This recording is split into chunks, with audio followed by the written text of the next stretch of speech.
सर्वज्ञ भगवान कुंद कुंद देव विरचित समय साರದ 8ನೇ ಅಧಿಕಾರ ಮೋಕ್ಷ ಅಧಿಕಾರದ ಅವಲೋಕನೆ ಮಾಡ್ತಾ ಇದ್ದೇವೆ. ಹೇಳ್ರಿ ಕಲಶ. ದ್ವಿಧಾ ಕೃತ್ಯ ಪ್ರಜ್ಞಾ ಕ್ರಕಚದಲನಾತ್ ಬಂಧ ಪುರುಷೌ ನಯನ್ಮೋಕ್ಷಂ ಸಾಕ್ಷಾತ್ ಪುರುಷೋಪಲಂ ವೈಕನಿಯತಂ ಇದಾನೀಮುನ್ಮಜ್ಜತ್ ಸಹಜ ಪರಮಾನಂದ ಸರಸಂ ಪರಂ ಪೂರ್ಣಂ ಜ್ಞಾನಂ ಕೃತ ಸಕಲ ಕೃತ್ಯಂ ವಿಜಯತೆ. ಶ್ಲೋಕಾರ್ಥ. ಇದಾನೀಂ ಈಗ ಎಂದರೆ ಬಂಧ ಪದಾರ್ಥದ ನಂತರ ಪ್ರಜ್ಞೆಯೆಂಬ ಕರಗಸದಿಂದ ಶೀಳುವಿಕೆಯ ಮುಖಾಂತರ ಬಂಧ ಮತ್ತು ಆತ್ಮನನ್ನು ದ್ವಿಧ ಬೇರೆ ಬೇರೆ ಎರಡು ಮಾಡಿ ಪುರುಷನಿಗೆ ಯಾವ ಆತ್ಮನು ಕೇವಲ ಅನುಭೂತಿಯಿಂದಲೇ ನಿಶ್ಚಿತನಿದ್ದಾನೆ ಅವನಿಗೆ ಪ್ರತ್ಯಕ್ಷವಾಗಿ ಮೋಕ್ಷವನ್ನು ಉಂಟು ಮಾಡುತ್ತಿರುವ ಪೂರ್ಣ ಜ್ಞಾನವು ವಿಜಯಿಯಾಗಿ ವರ್ತಿಸುತ್ತಿದೆ. ಮೋಕ್ಷದ ಪ್ರವೇಶೆಯಲ್ಲಿ ಆಗಿದೆಯಲ್ಲ ರಂಗಮಂಟಪದ ಮೇಲೆ, ಅಲ್ಲಿ ಮೋಕ್ಷ ಪರ್ಯಾಯದೊಳಗ ಒಂದು ಪೂರ್ಣ ಜ್ಞಾನನ ವಿಜಯಿಯಾಗಿ ವರ್ತಿಸ್ತಾ ಇದೆ. ಕಾಣಿಸ್ತಿದೆ ಯಾವುದ? ಮೋಕ್ಷದ ಯಾವ ಸೋಗ ಇದೆಯಲ್ಲ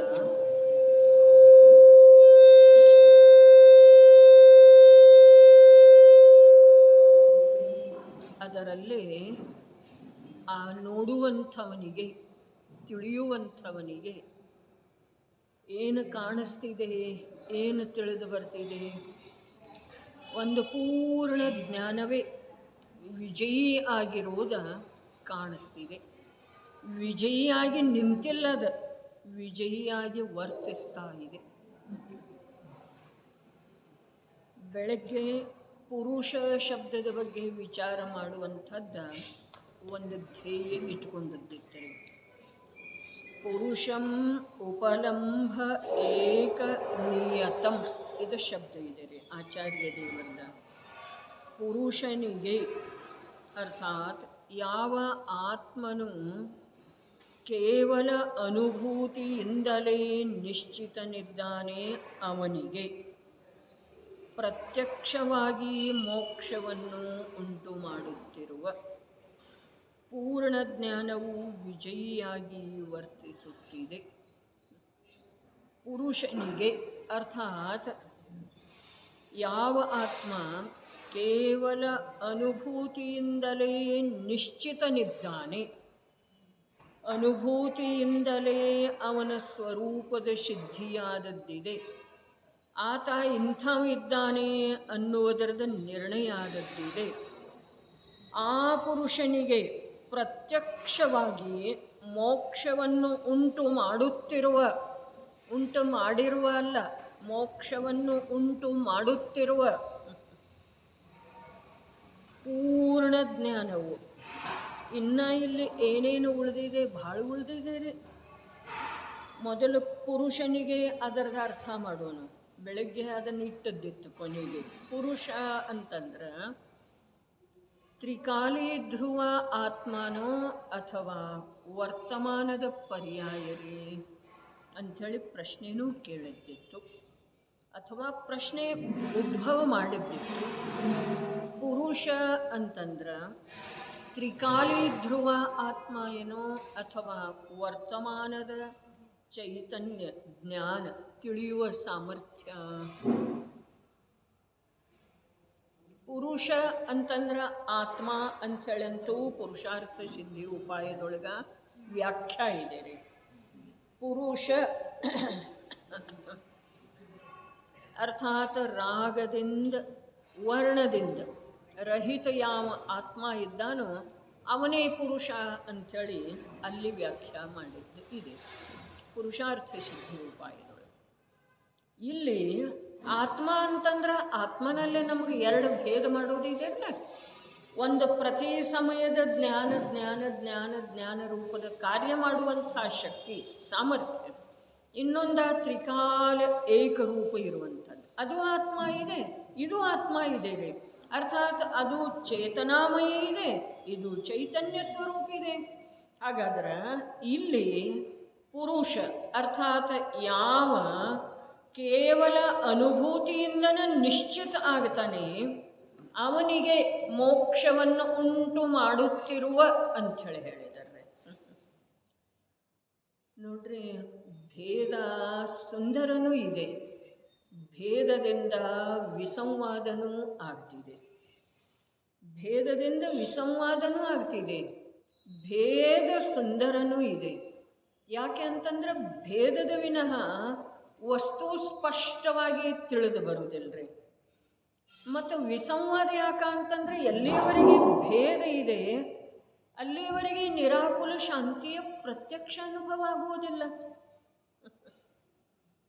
ಏನು ಹೇಳ್ತು ಅಲ್ಲೇನು ಮಾಡ್ತಾ ಇದ್ದೆ, ಭೇದ ಏನಿದೆ ಸುಂದರ ಇದೆ, ಭೇದದಿಂದ ವಿಸಂವಾದನೂ ಆಗ್ತಿದೆ. ಹೇಳಿದರಲ್ಲ ಭಗವಾನ್ ಕುಂದಾಚಾರ್ಯ ದೇವರು ಏಕತ್ವ ನಿಶ್ಚಯಗತಕ್ಕೆ ಪ್ರಾಪ್ತರಾದಂಥ ಆತ್ಮ ಅರ್ಥಾತ್ ಸಮಯ ಸರ್ವತ್ರ ಸುಂದರ ಇದೆ. ಆ ಏಕತ್ವದೊಳಗೆ ಬಂಧದ ಕಥೆ ವಿಸಂವಾದವನ್ನುಂಟು ಮಾಡುವುದು. ಭೇದ ಎಲ್ಲಿದೆಯೋ ಅಲ್ಲಿ, ಈಗ ಭಾವದೀಪಿಕೆಯೊಳಗೆ ಬರ್ತಿದೆ, ಸುದೃಷ್ಟಿ ತರಂಗಿಣಿಯೊಳಗನು ಬಂದದ್ದು ಇದೆ. ಎಲ್ಲಿ ಭೇದ ಇದೆಯೋ ಅಲ್ಲಿ ವ್ಯವಹಾರ ಇದೆ, ಎಲ್ಲಿ ವ್ಯವಹಾರ ಇದೆಯೋ ಅಲ್ಲಿ ಸಂಸಾರ ಇದೆ, ಎಲ್ಲಿ ಅಭೇದ ಇದೆಯೋ ಅದರ ನಿಶ್ಚಯ ಇದೆ, ಎಲ್ಲಿ ಅಭೇದ ಇದೆಯೋ ಅಲ್ಲಿ ಶಾಂತಿ ಇದೆ, ಅಲ್ಲಿ ಧರ್ಮ ಇದೆ, ಅಲ್ಲಿ ಮೋಕ್ಷ. ಹಾಗಾದರೆ ಇಲ್ಲಿ ನಮಗೆ ಭೇದ ಮಾಡೋದಿದೆ ರೀ ಈ ಸಮಯದೊಳಗೆ. ಪುರುಷನಿಗೆ ಅಂಥೇಳಿ ಹೇಳಿದ ನಂತರ ಆತ್ಮನಿಗೆ, ಯಾವ ಆತ್ಮನಿಗೆ? ತ್ರಿಕಾಲಿ ಧ್ರುವ ನಿತ್ಯ ಜ್ಞಾತ ಸ್ವಭಾವ ಇದೆ ಆ ಆತ್ಮನಿಗೂ, ಅಥವಾ ಆ ಆತ್ಮನನ್ನು ಪ್ರಕಟಪಡಿಸುವಂಥ ಅಥವಾ ಪ್ರತ್ಯಕ್ಷ ಅನುಭವದಲ್ಲಿ ತರುವಂಥ ಯಾವ ಜ್ಞಾನ ಇದೆ ಅದಕ್ಕೆ ಪುರುಷ ಅಂದರು. ಆತ್ಮ ತ್ರಿಕಾಲಿ ಧ್ರುವ ಆತ್ಮ ನೋಡ್ರಿ, ಆ ಧ್ರುವ ತತ್ವದಿಂದ ಆನಂದದ ಉತ್ಪತ್ತಿ ಆಗ್ತಿದೆ ಅಂದರೆ ಧ್ರುವ ಸ್ವಭಾವ ಏನಿದೆ ಅದರಿಂದ ಆನಂದರೂಪಿ ಸಂತಾನದ ವೃದ್ಧಿ ಉತ್ಪತ್ತಿ ಆಗುವುದಿಲ್ಲ. ಯಾಕೆ ಹೇಳ್ತೀರಿ ಆಗುವುದಿಲ್ಲ ಅಂಥೇಳಿ? ಸದ್ಯಕ್ಕೆ ನಮಗೆ ಇಲ್ಲ. ಅಭವ್ಯನಲ್ಲೇ ಆತ್ಮನ ಸ್ವಭಾವ ಧ್ರುವ ಸ್ವಭಾವ ಭವ್ಯನ ಹಾಗೇನೇ ಇದೆ, ಯಾವುೂ ಭೇದ ಇಲ್ಲ. ಹಾಗಾದರೆ ಅವನಿಂದ ಎಂದೂ ಧರ್ಮರೂಪದ, ಶಾಂತಿ ರೂಪದ, ಆನಂದ ರೂಪದ ಸಂತಾನದ ವೃದ್ಧಿ ಆಗುವುದಿಲ್ಲ. ಹಾಗಾದ್ರೆ ಧ್ರುವ ತತ್ವ ಏನಿದೆ ಅದು ಪುರುಷ ಇಲ್ಲ. ಪುರುಷ ಯಾವುದಿದೆ? ಪರ್ಯಾಯ ತತ್ವ, ಅರ್ಥಾತ್ ಆ ಧ್ರುವ ತತ್ವವನ್ನು ಗುರುತಿಸುವಂಥದ್ದು ಯಾವ ಜ್ಞಾನದ್ದೇ ಚೈತನ್ಯದ್ದೇ ಪರ್ಯಾಯ ಇದೆಯಲ್ಲ ಅದು ಪುರುಷ ಇದೆ ರೀ. ಯಾಕೆ ಅಂತಂದ್ರೆ ಇಲ್ಲಿಯವರೆಗೆ ಅದರೊಳಗೆ ಪೌರುಷ ಇರಲಿಲ್ಲ ಅಂಥೇಳಿ ಅದು ನಪುಂಸಕ, ಅದರಿಂದ ಧರ್ಮರೂಪಿ ಸಂತಾನದ ಆನಂದರೂಪಿ ಸಂತಾನದ ಉತ್ಪತ್ತಿನೇ ಆಗಲಿಲ್ಲ. ಯಾವಾಗ ಅದು ಸ್ವಯಂ ಪುರುಷ ಆಯಿತು ಅರ್ಥಾತ್ ಪುರುಷಾರ್ಥ ಮಾಡಿತು. ಅದ್ಭುತ ಮಾತಿದೆ ರೀ. ಪರದಲ್ಲೇ ಯಾವ ಜ್ಞಾನ ಅಥವಾ ಚೈತನ್ಯದ ಸಾಮರ್ಥ್ಯ ಉದ್ಯಮ ಮಾಡ್ತಾ ಇದೆಯೋ ಅದು ನಪುಂಸಕ. ಪರಸನ್ಮುಖ ಯಾವ ಜ್ಞಾನದ ಪ್ರವೃತ್ತಿ ನಡೆದದ್ದೇ ಇದೆ, ಪರಿಣಮನ ನಡೆದದ್ದೇ ಇದೆ, ಆ ಪರಿಣಮನ ನಪುಂಸಕಿದೆ. ಯಾಕೆ ಅಂತಂದ್ರೆ ಆ ಪರಿಣಮನದಿಂದ ಧರ್ಮ ಅಥವಾ ಮೋಕ್ಷ ಮಾರ್ಗ ಅಥವಾ ಮೋಕ್ಷ ಅಥವಾ ಸುಖ ಆಗೋದನೇ ಇಲ್ರಿ. ಜ್ಞಾನ ಆಗಮದೊಳಗೆ ಬೇಕಾದಷ್ಟು ಉದ್ಯಮ ಮಾಡಿದ್ರೂ ಕೂಡ ಅಲ್ಲಿ ನಿರಾಕುಲ ಶಾಂತಿ ಅತೀಂದ್ರಿಯ ಆನಂದ ರೂಪದ ಸಂತಾನದ ಉತ್ಪತ್ತಿ ವೃದ್ಧಿ ಆಗುವುದಿಲ್ಲ. ಇನ್ನು ಎರಡನೇ ಮಾತು ಇದೆ, ಹೊರಗಡೆ ನೋಡುವುದರೊಳಗೆ ಯಾವ ಪುರುಷಾರ್ಥ ಇಲ್ಲ, ಪರರ ಅವಲಂಬನೆ ಮಾಡುವುದರೊಳಗೆ ಯಾವ ಪುರುಷಾರ್ಥ ಇಲ್ಲ. ಅದಂತೂ ಅನಾದಿ ಅಭ್ಯಾಸದಿಂದ ಬರ್ತಾನೆ ಇದೆ, ಈ ಜೀವಕ್ಕೆ ರೂಢಿನೇ ಇದೆ. ಒಳಗೆ ಹೋಗುವ ಪ್ರಯತ್ನ ಮಾಡಿದ್ರೂ ಕೂಡ ಹೊರಗೆ ಓಡಿ ಹೋಗ್ತಾ ಇದೆ ಉಪಯೋಗ ರುಚಿ. ಯಾಕಂತಂದ್ರೆ ಅದರಲ್ಲಿ ಯಾವ ಪುರುಷಾರ್ಥ ಬೇಕಿಲ್ರಿ. ನೀರ ಪರ್ವತದ ಮೇಲಿಂದ ಕೆಳಗೆ ಇಳಿದು ಬರುವ ಸಲುವಾಗಿ ಅದಕ್ಕೇನು ಪುರುಷಾರ್ಥ ಬೇಕ್ರಿ? ಅದರ ಪರ್ವತದ ಮೇಲೆ ಅಥವಾ ಬಹುಮಂಜಿಲ್ ಇಮಾರತದ ಮೇಲೆ ಕೊನೆ ಮಂಜಿಲ್ ನೀರು ಕೆಳಗಿನಿಂದ ಒಯ್ಬೇಕಾದ್ರೆ ಅದಕ್ಕೆ ಏನೇನರೆ ಪುರುಷಾರ್ಥ, ಪ್ರಯತ್ನ, ಯಂತ್ರಗಳ ಅಳವಡಿಕೆ ಇದೆಲ್ಲ ಬೇಕ್ರಿ. ಸರಿ, ಅದೇ ಪ್ರಕಾರ ಉಪಯೋಗ ಪರಸನ್ಮುಖ ಆಗುವುದರೊಳಗ ಯಾವ ಪುರುಷಾರ್ಥನೂ ಇಲ್ಲ. ನಾನು ಅಷ್ಟು ಮಾರ್ಕ್ ತೆಗೆದೆ, ಇಷ್ಟು ಅಂಕ ತೆಗೆದೆ, ಇಷ್ಟು ಧನ ಗಳಿಸಿದೆ, ಅದೆಲ್ಲ ಹೇಡಿಗಳ ಲಕ್ಷಣ. ಅದರೊಳಗೆ ಯಾವ ಪ್ರಯತ್ನನೂ ಇಲ್ಲ, ಯಾವ ಪುರುಷಾರ್ಥನೂ ಇಲ್ಲ. ನೀವೆಲ್ಲ ಬಹಳಷ್ಟು ಪರಿಶ್ರಮ ಮಾಡುವುದರಿಂದ, ಬುದ್ಧಿಯ ಉಪಯೋಗ ಮಾಡುವುದರಿಂದ ಧನದ ಪ್ರಾಪ್ತಿ ಆಗ್ತಿದೆ, ವಿದ್ಯೆಯ ಪ್ರಾಪ್ತಿ ಆಗ್ತಿದೆ, ಬಹಳಷ್ಟು ಅಂಕಗಳನ್ನು ಗಳಿಸಬಹುದು ವಿದ್ಯಾರ್ಥಿ. ಇದೆಲ್ಲವೂ ಭ್ರಾಂತಿ ಇದೆ. ಅದರಲ್ಲಿ ಯಾವ ಪುರುಷಾರ್ಥನೂ ಇಲ್ಲ, ಯಾವ ಪ್ರಯತ್ನನೂ ಇಲ್ಲ.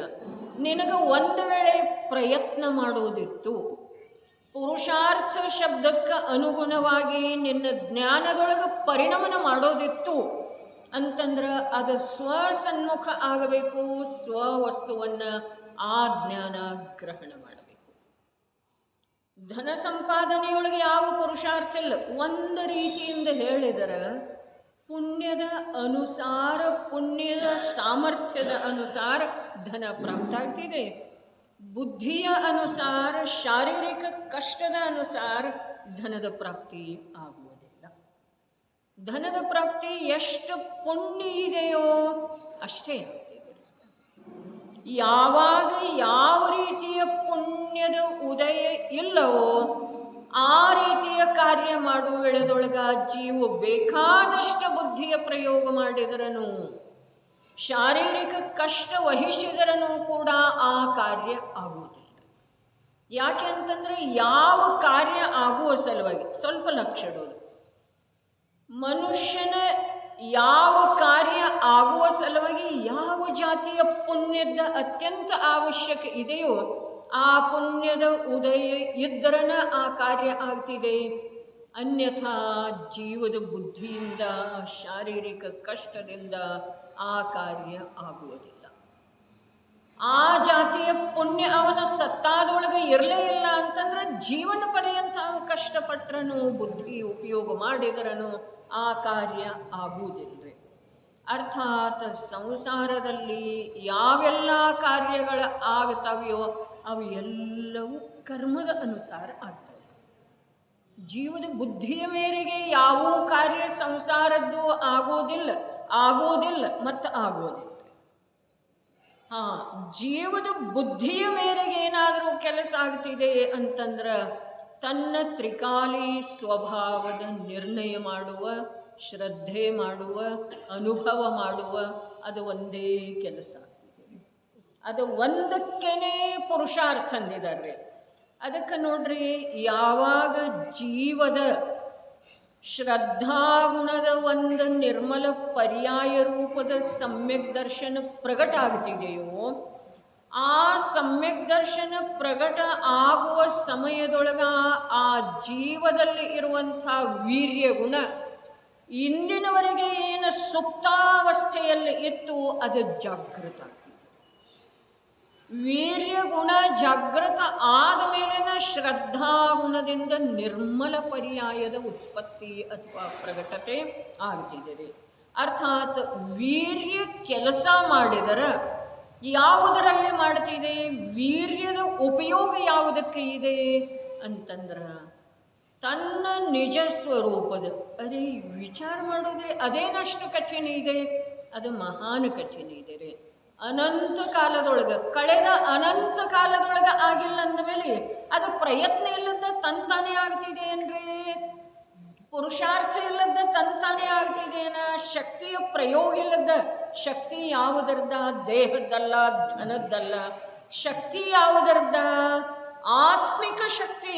ಅರ್ಥಾತ್ ಜ್ಞಾನದೊಳಗೆ ಆ ಶಕ್ತಿ ಕೂಡಲಿಕ್ಕೆ ಬೇಕು, ಶ್ರದ್ಧೆಯೊಳಗೆ ಆ ಶಕ್ತಿ ಬೆರೆಯಲಿಕ್ಕೆ ಬೇಕು, ಆ ಶಕ್ತಿಯ ಪ್ರಭಾವ, ಆ ಶಕ್ತಿಯ ಛಾಯೆ ಆ ಜ್ಞಾನದ ಮೇಲೆ ಮತ್ತು ಶ್ರದ್ಧೆಯ ಮೇಲೆ ಆಗಲಿಕ್ಕೆ ಬೇಕು. ಅದರ ವಿನಃ ಜ್ಞಾನ ಸ್ವಭಾವ ಸನ್ಮುಖ ಆಗುವುದಿಲ್ಲ, ಜ್ಞಾನ ಸ್ವವನ್ನು ತಿಳಿಯುವುದಿಲ್ಲ, ಶ್ರದ್ಧೆ ಸ್ವವನ್ನು ನಂಬುವುದಿಲ್ಲ. ವೀರ್ಯ ಜಾಗೃತ ಆದಾಗನ, ಅರ್ಥಾತ್ ಇಲ್ಲಿ ಸ್ಪಷ್ಟ ಏನಾಯಿತು, ಪುರುಷಾರ್ಥದಿಂದ ಏನಾದರೂ ಕಾರ್ಯ, ಪ್ರಯತ್ನದಿಂದ ಏನಾದರೂ ಕಾರ್ಯ ಜೀವ ಮಾಡೋ ಸಾಧ್ಯತೆ ಅಂಥೇಳಿ ಅಂದ್ರೆ ಅದು ತನ್ನನ್ನು ತಾನು ತಿಳಿಯುವ ಕಾರ್ಯ ಒಂದನ್ನೇ ಮಾಡೋದು ಸಾಧ್ಯತೆ. ಅರ್ಥಾತ್ ತನ್ನನ್ನು ತಾನು ತಿಳಿಯುವ ಸಲುವಾಗಿ, ತನ್ನನ್ನು ತಾನು ನಂಬುವ ಸಲುವಾಗಿ ಅವನಿಗೆ ಪುರುಷಾರ್ಥ ಬೇಕೇ ವಿನಃ ಅವನ ಪುರುಷಾರ್ಥ ಅನ್ಯ ಕಾರ್ಯದೊಳಗೆ ನಿರರ್ಥಕ ಇದೆ ರೀ ಅಂಥೇಳಿನ. ಅರೆ ಆಗಮದ ಆಧಾರ ಇದೆ ರೀ, ಮನುಷ್ಯಗೆ ಬಂದದ್ದನ್ನು ಹೇಳುವ ಮಾತ ಅಥವಾ ಹೇಳಿದ್ದನ್ನು ಕಣ್ಣು ಮುಚ್ಚಿ ಕೇಳುವ ಮಾತ ಇಲ್ಲಿ ಇಲ್ರಿ. ಏನಿದೆ ಆಗಮದ ಆಧಾರ ಏನಿದೆ, ಆಗಮದಲ್ಲಿ ಸ್ಪಷ್ಟ ರೂಪದಿಂದ, ಪ್ರವಚನಸಾರ ಪರಮಾಗಮದಲ್ಲಿ ಸ್ಪಷ್ಟ ರೂಪದಿಂದ ಹೇಳಿದ್ದಾರೆ ಏನ, ಕೇವಲೇ ಪ್ರಭುಗಳ ಅನಂತ ವೀರ್ಯ ಪರದ್ರವ್ಯದೊಳಗ ಅಸಹಾಯ ಇದೆ, ಪರದ್ರವ್ಯದೊಳಗೆ ನಿರರ್ಥಕಾಗಿ ಹೋಗಿದೆ. ಅರ್ಥಾತ್ ಪರದ್ರವ್ಯದ ಕಾರ್ಯ ಮಾಡುವಲ್ಲಿ ಅರ್ಹಂತರಲ್ಲಿ ಪ್ರಕಟವಿರುವಂಥ ಅನಂತ ವೀರ್ಯ ಸ್ವಲ್ಪ ಕೂಡ ಸಮರ್ಥ ಇಲ್ಲ, ನಿರರ್ಥಕ.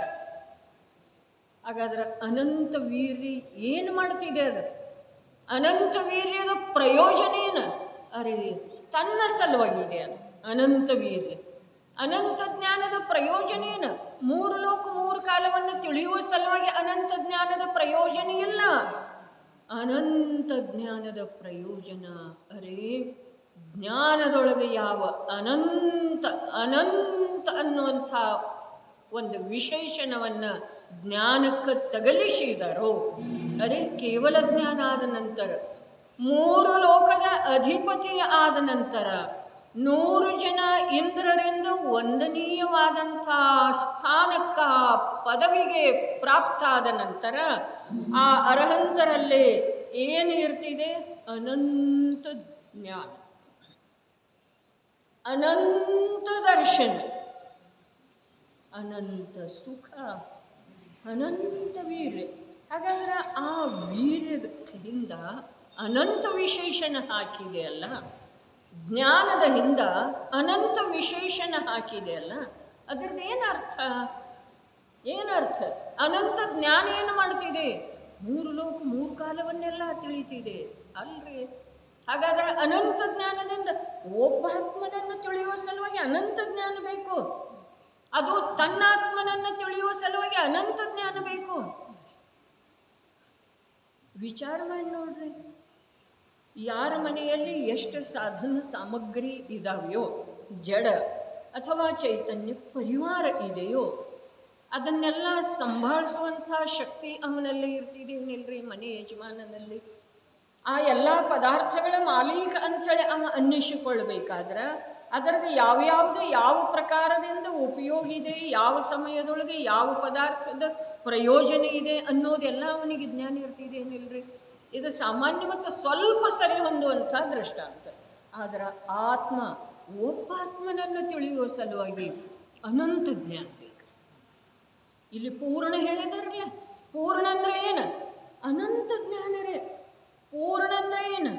ಪೂರ್ಣ ಅಂದ್ರೆ ಆ ಅನಂತ ಜ್ಞಾನದೊಳಗೆ ಅಲ್ಪ ಸ್ವಲ್ಪ ಏನು ಕಸರು ಉಳಿದಿತ್ತಲ್ಲ, ಮಲಿನತೆ ಉಳಿದಿತ್ತಲ್ಲ, ಅಥವಾ ದುರ್ಬಲತೆ ಉಳಿದಿತ್ತಲ್ಲ, ಆ ಪೂರ್ಣ ಜ್ಞಾನ ಎಲ್ಲ ಈಗ ಪ್ರಗಟ ರೂಪದಿಂದ ವರ್ತಿಸ್ತಾ ಇದೆ.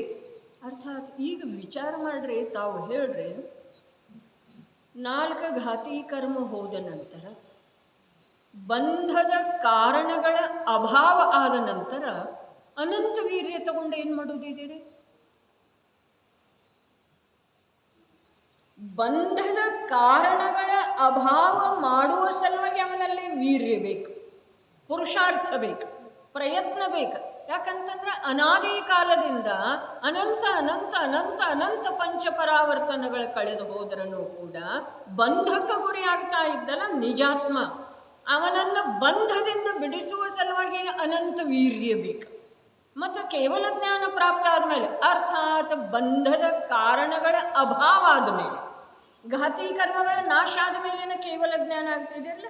ಹಾಗಾದ್ರೆ ಬಂಧದ ಕಾರಣಗಳ ಅಭಾವ ಆದ ನಂತರ ಅನಂತ ವೀರ್ಯ ತಗೊಂಡು ಏನು ಮಾಡೋದ್ರಿ?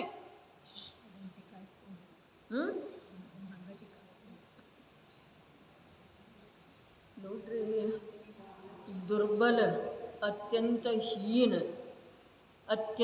ಹೀನ ಜೀವ ಯಾವುದೋ ಪರದ, ಯಾವುದೋ ಸಮಯದ, ನೋಡ್ರಿ, ನಮ್ಮ ಜ್ಞಾನದೊಳಗಿರುವಂಥ ಸಾಮರ್ಥ್ಯ, ನಮ್ಮ ಶ್ರದ್ಧೆಯೊಳಗಿರುವಂಥ ಸಾಮರ್ಥ್ಯ ಎಷ್ಟಿದೆ ಅಂತಂದ್ರೆ, ಸ್ಥೂಲವಿರುವಂಥ ಯಾವುದೋ ಪುದ್ಗಲದ ಅನೇಕ ಸಮಯದ ಪರ್ಯಾಯಗಳಲ್ಲಿ ಯಾವುದೋ ಒಂದು ಸಮಯದ ಪರ್ಯಾಯವನ್ನು ತಿಳಿಯುವಷ್ಟು ಹೀನ ಇದೆ, ದುರ್ಬಲ ಇದೆ, ತುಚ್ಛ ಇದೆ. ಅಲ್ಲಿ ಅನಂತ ವೀರ್ಯ ಯಾತಕ ಬೇಕು ಅಂತಂದ್ರೆ, ಅರೆ 10 ನಿಟ್ಟಿಗೆ ಅನಂತ ಅನಂತ ಅನಂತ ಇರುವಂಥ ಆಕಾಶ. ನೋಡ್ರಿ, ಅನಂತ ಆಕಾಶದ ಸ್ವರೂಪ ಹೇಳಿದರೆ ಕಾರ್ತಿಕೇಯ ಅನುಪ್ರೇಕ್ಷೆಯೊಳಗೆ ಅಡಿ ಟಿಪ್ಪಣಿಯಲ್ಲಿ ಬರ್ತಿದೆ. ಏನು? ಅನಂತ ಆಕಾಶ, ಅನಂತ ಆಕಾಶ. ಅದು ನೋಡ್ರಿ, 14 ರಜ್ಜು ಎತ್ತರದ್ದೇನಿದೆ ಅದು ಲೋಕಾಕಾಶ ಇದೆ. ಮತ್ತು ಅನಂತ ಅಲೋಕಾಕಾಶ ಇದೆ ಅಲ್ಲ, ಅದು ಎಷ್ಟು ರಜ್ಜು ಇದೆ? ಅರೆ ಅನಂತ ಅಂತೇಳಿ ಹೇಳಿದ್ರಲ್ಲ, ರಜ್ಜುವಿನ ಪರಿಮಿತಿಯೊಳಗೂ ಕೂಡ ಅದಕ್ಕೆ ಅಂತು ಬರೋದಿಲ್ಲ, ಅಷ್ಟು ಆಕಾಶ ಇದೆ ರೀ. ಯಾವ ದಿಕ್ಕಿಗೆ? 10 ದಿಕ್ಕಿಗೆ. ಹಾಗಾದ್ರೆ ಆ ಅನಂತ ಆಕಾಶದ ಪ್ರದೇಶಗಳು ಎಷ್ಟಿದಾವೆಯೋ ಅದಕ್ಕೆ ಅಷ್ಟು ಪ್ರದೇಶದಿಂದ ಗುಣಾಕಾರ ಮಾಡಿದರೆ ಎಷ್ಟು ಮೊತ್ತ ಬರ್ತಿದೆಯೋ ಅಷ್ಟು ಆತ್ಮನಲ್ಲಿ ಗುಣ ಅದಾವೆ. ತಿಳಿತೇನ್ರಿ? 10 ನಿಟ್ಟಿಗೆ ಆಕಾಶ ಎಷ್ಟಿದೆ? ಅನಂತ ಇದೆ. ಎಷ್ಟು ರಜ್ಜು, ಎಷ್ಟು ಯೋಜನ, ಎಷ್ಟು ಸಾಗರ ಯೋಜನ, ಮಿತಿ ಇಲ್ಲ. ಎಷ್ಟೂ ಕಾಲದವರೆಗೆ, ಅನಂತ ಕಾಲದವರೆಗೆ ಗಮನ ಮಾಡಿದ್ರೂ ಕೂಡ ಅದಕ್ಕೆ ಕೊನೆ ಬರುವುದಿಲ್ಲ. ಅಂಥ ಅನಂತ ಆಕಾಶ 10 ದಿಕ್ಕಿಗೆ. ಹಾಗಾದ್ರೆ ಅದರಲ್ಲಿ ಎಷ್ಟು ಪ್ರದೇಶಗಳಿದಾವೆಯೋ, ಆ ಆಕಾಶದ ಪ್ರದೇಶಗಳು ಎಷ್ಟಿದಾವೆಯೋ, ಆ ಪ್ರದೇಶ ಎಷ್ಟದವಲ್ಲ ಅಷ್ಟರಿಂದ ಗುಣಾಕಾರ ಅದಕ್ಕೆ ಮಾಡಿದ ನಂತರ ಮೊತ್ತ ಎಷ್ಟು ಬರ್ತಿದೆಯಲ್ಲ ಅಷ್ಟು ಆತ್ಮನಲ್ಲಿ ಗುಣ ಅದವ್ರಿ. ಹಾಗಾದ್ರೆ ಆ ಪ್ರತಿಯೊಂದು ಗುಣದ ಪ್ರತಿ ಸಮಯಕ್ಕೆ ಹೊರಡುವಂಥ ನಿರ್ಮಲ ಚೈತನ್ಯಮಯ ಅವಸ್ಥೆಯನ್ನು ಅನುಭವಿಸುವ ಸಲುವಾಗಿ, ತಿಳಿಯುವ ಸಲುವಾಗಿ, ನೋಡುವ ಸಲುವಾಗಿ ಆ ಜ್ಞಾನ, ಆ ದರ್ಶನ, ಆ ವೀರ್ಯ ಅನಂತನ ಬೇಕು.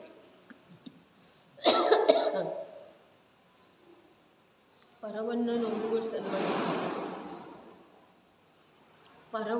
ನೋಡುವ ಸಲುವಾಗಿ ಯಾವ ವೀರ್ಯ ಬೇಕೇ ಆಗಿಲ್ಲ. ಪರ ತನ್ನಷ್ಟಕ್ಕೆ ತಾನೇ ತನ್ನ ಸಾಮರ್ಥ್ಯದಿಂದ ತಿಳಿದು ಬರ್ತಿದ್ದೀರಿ. ಜೀವದ ಜ್ಞಾನ ರೂಪದ ಕನ್ನಡಿಯೊಳಗ ಪ್ರತಿಯೊಂದು ಜ್ಞೇಯ ಪದಾರ್ಥ ತನ್ನ ಜ್ಞೇಯ ಸಾಮರ್ಥ್ಯದಿಂದ ಈ ಜ್ಞಾನದ ಕನ್ನಡಿಯೊಳಗ ಪ್ರತಿಫಲಿತ ಆಗ್ತಿದೆ. ಹಾಗಾದ್ರೆ ಜ್ಞಾನ ಯಾವುದಕ್ಕಂತಾರೋ, ಪ್ರಯತ್ನ ಯಾವುದಕ್ಕಂತಾರೋ, ವೀರ್ಯ ಯಾವುದಕ್ಕಂತಾರೋ, ಅರ್ಥಾತ್ ಶಕ್ತಿ ಯಾವುದಕ್ಕಂತಾರೋ, ಯಾವುದು ತನ್ನನ್ನು ತಿಳಿತಿದೆಯೋ, ಯಾವುದು ತನ್ನನ್ನು ತನ್ನ ರೂಪದಿಂದ ತಿಳಿತಿದೆಯೋ, ಯಾವುದು ತನ್ನನ್ನು ತನ್ನ ರೂಪದಿಂದ ಶ್ರದ್ಧೆ ಮಾಡ್ತಿದೆಯೋ, ಯಾವುದು ತನ್ನನ್ನು ತನ್ನ ರೂಪದಿಂದ ಸ್ವೀಕಾರ ತನ್ನಲ್ಲೇ ಮಾಡ್ತಿದೆಯೋ, ಯಾವುದು ತನ್ನಲ್ಲೇ ಇರುವಂಥ ನಿರಾಕುಲ ನಿರಾಕುಲ ನಿರಾಕುಲ ಜ್ಞಾನದ ಪ್ರಭಾವದ ಅನುಭವ ಮಾಡ್ತಿದೆಯೋ ಅದಕ್ಕೆ ಜ್ಞಾನ, ದರ್ಶನ, ಸುಖ, ವೀರ್ಯ ಅಂತಾರೆ. ತಿಳಿದಿದೆ ಅಂದುಕೊಳ್ತೇನ್ರಿ. ಇನ್ನು ಆ ತನ್ನನ್ನು ತಿಳಿಯುವ ಸಲುವಾಗಿ ಯಾವ ಪರ್ಯಾಯ ಯೋಚನೆ ಮಾಡೋದ್ರೆ ಅನಂತಾನಂತ ಕಾಲ ಕಳೆದ್ರನು ಅನೇಕ ಪ್ರಕಾರದ ಬುದ್ಧಿಗೋಚರ ದುಃಖಗಳ ಪರ್ವತಗಳೇ ಈ ಜೀವದ ಮೇಲೆ ಬಂದ ಅಪ್ಪಳಿಸಿದರನೂ ಕೂಡ ಯಾವುದ ಜ್ಞಾನಿ ಗುರುಗಳು ತಿಳಿಸಿಕೊಟ್ರನೂ ಕೂಡ ಸ್ವಭಾವದ ಸನ್ಮುಖ ಆಗತಾ ಇಲ್ಲವೋ, ಅದನ್ನು ಆ ಸ್ವಭಾವದ ಸನ್ಮುಖ ಮಾಡುವ ಸಲುವಾಗಿ ಎಷ್ಟು ಶಕ್ತಿ ಬೇಕ್ರಿ, ಎಷ್ಟು ಪುರುಷಾರ್ಥ ಬೇಕು. ಏನು ಹೇಳಿತು? ಅನೇಕ ಪ್ರಕಾರದ ಬುದ್ಧಿಗೋಚರ ದುಃಖ. ಇದು ದುಃಖ ಇದೆ, ನಾನು ಇದನ್ನು ತಪ್ಪು ಮಾಡಿದೆನು, ಇದು ತಿಳಿದು ಬಂದ ನಂತರ ಕೂಡ ಒಂದು ಕಾರಣ. ಎರಡನೇದು ಜ್ಞಾನಿ ಗುರುಗಳ ಸುಖ ನಿನ್ನಲ್ಲೇ ಇದೆಪ್ಪ, ಲಕ್ಷ್ಯ ಪರದ್ದು ಬಿಡು. ಹೀಗೆ ಹೇಳಿದ ನಂತರ ಕೂಡ ಪರದ ಲಕ್ಷ್ಯವನ್ನು ಬಿಟ್ಟ ಸ್ವದ ಲಕ್ಷ್ಯ ಮಾಡ್ತಾ ಇಲ್ಲ. ಹಾಗಾದರೆ ಯಾಕೆ ಮಾಡ್ತಾ ಇಲ್ಲ ಅಂದರೆ ದುರ್ಬಲತೆ ಇದೆ ನಮ್ಮಲ್ಲಿ, ಶಕ್ತಿ ಇಲ್ಲ, ವೀರ್ಯ ಇಲ್ಲ, ಪುರುಷಾರ್ಥ ಇಲ್ಲ. ಹಾಗಾದರೆ ಪುರುಷಾರ್ಥ ಯಾವುದರೊಳಗಿದೆ? ತನ್ನನ್ನು ತನ್ನ ರೂಪದಿಂದ ತಿಳಿಯುವುದರೊಳಗೆ ಹೋಗ್ತಾ ಇದೆ. ಅದು ಒಂದೇ ಕಾರ್ಯ ಆಗ್ತಾ ಇಲ್ಲ ಅಂದ ಮೇಲೆ ಆ ಕಾರ್ಯ ಮಾಡುವ ಸಲುವಾಗಿ ಎಷ್ಟು ಶಕ್ತಿ ಬೇಕಲ್ಲ, ಆ ಶಕ್ತಿ ಇನ್ನೂ ನಮ್ಮಲ್ಲೇ ಉದಿತ ಆಗಿಲ್ಲ, ಜಾಗೃತ ಆಗಿಲ್ಲ, ಸುಪ್ತ ಇದೆ ರೀ. ಅದ ಜ್ಞಾನದಿಂದ ತಿಳಿಯುವುದೇನು ಕಠಿಣ ಇದೆ? ಜ್ಞಾನದ ಸ್ವಭಾವ ತಿಳಿಯುವುದೇ ಇದೆ. ಜ್ಞಾನಮಯ ನಿಜ ತತ್ವವನ್ನೇ ತಿಳಿಬೇಕಾಗಿದೆ. ಅದು ಕಠಿಣ ಯಾಕ ಅಂತಂದ್ರೆ ಆ ಜ್ಞಾನದೊಳಗ ಅದನ್ನು ತಿಳಿಯುವಂಥ ಸಾಮರ್ಥ್ಯ ಇಲ್ಲ.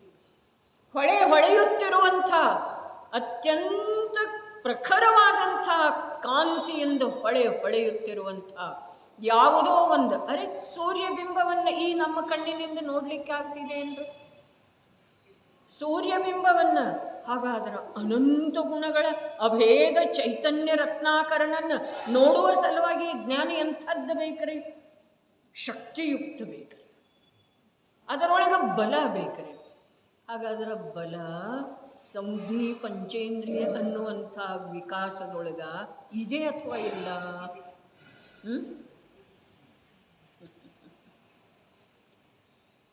ಸಂಜ್ಞಿ ಪಂಚೇಂದ್ರಿಯ ರೂಪದಿಂದ ಯಾವ ಚೈತನ್ಯ ಸಾಮರ್ಥ್ಯದ ವಿಕಾಸ ಆದದ್ದು ಇದೆಯಲ್ಲ, ಅದರಲ್ಲಿನ ಚೈತನ್ಯ ಸ್ವಭಾವವನ್ನು, ಆತ್ಮ ಸ್ವಭಾವವನ್ನು, ತ್ರಿಕಾಲಿ ಚೇತನ ರತ್ನಾಕರಣನ್ನು, ಚೈತನ್ಯ ರತ್ನಾಕರಣನ್ನು ನೋಡುವಂಥ ಸಾಮರ್ಥ್ಯ ಇದೆ.